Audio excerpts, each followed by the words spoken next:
Этого человека хорошо знает весь культурный Бишкек. Именно он когда-то организовал симфонический оркестр, который по сей день дает концерты не только в республике, но и за рубежом.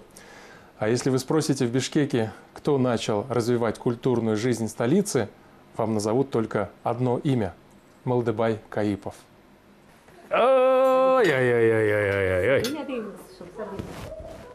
Семья Малдыбая Каипова за долгие годы впервые собирается вместе. Обычно в праздничные дни хозяин дома всегда был на работе, ведь на нем была вся культурная жизнь Бишкека.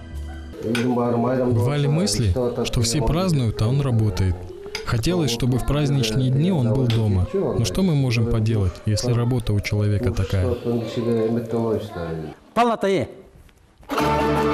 Этот оркестр раньше был при Кыргызской национальной консерватории.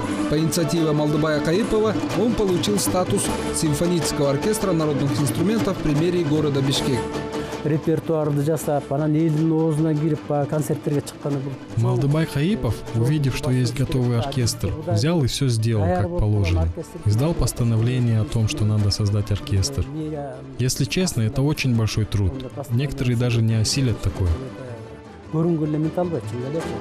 Каипов сильно переживал за успех оркестра. Давать концерт для общественности и привлекать внимание слушателей – это большая ответственность.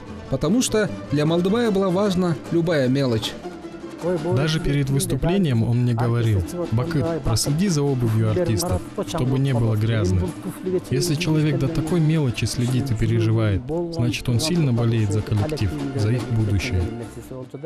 Создание оркестра не единственное детище Каипова. Он начал создавать творческие самодеятельные коллективы в многонациональном Бишкеке. Тогда он собрал народные ансамбли разных национальностей. Русский, кыргызский, уйгурский и другие. Нужно немало времени, чтобы рассказать обо всем этом.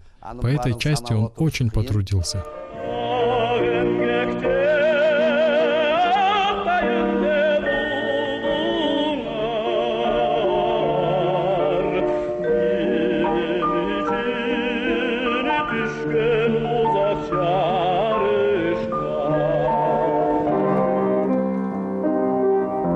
Малдыбай Каипов наигрывает мелодию некогда известной песни от Иныме родителям. Ее когда-то исполнял его старший брат Жолдыбай Каипов.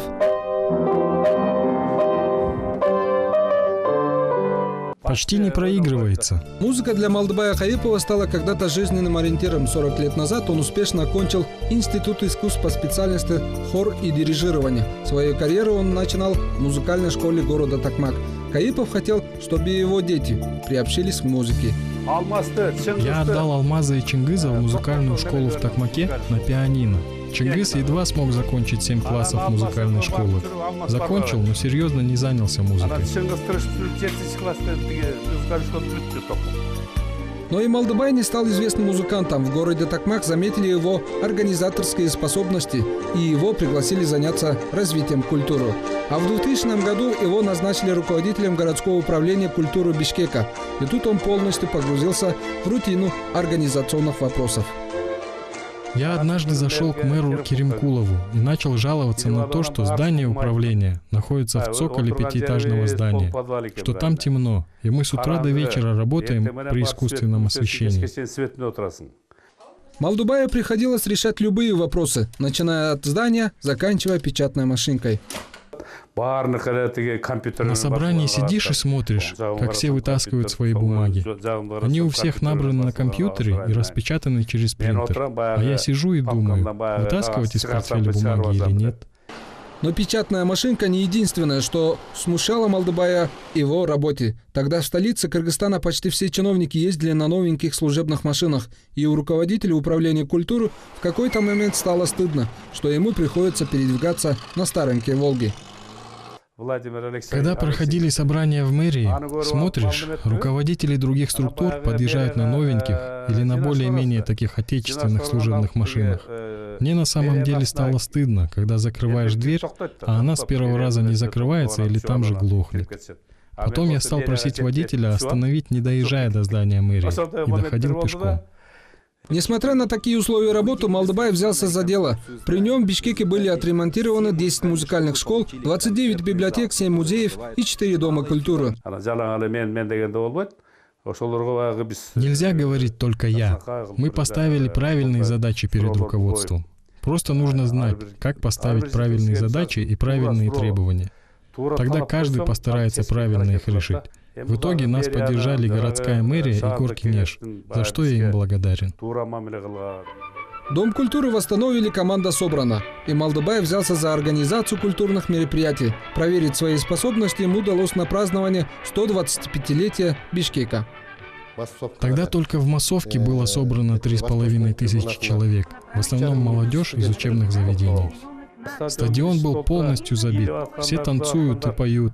Это все мы смогли организовать за 1 месяц.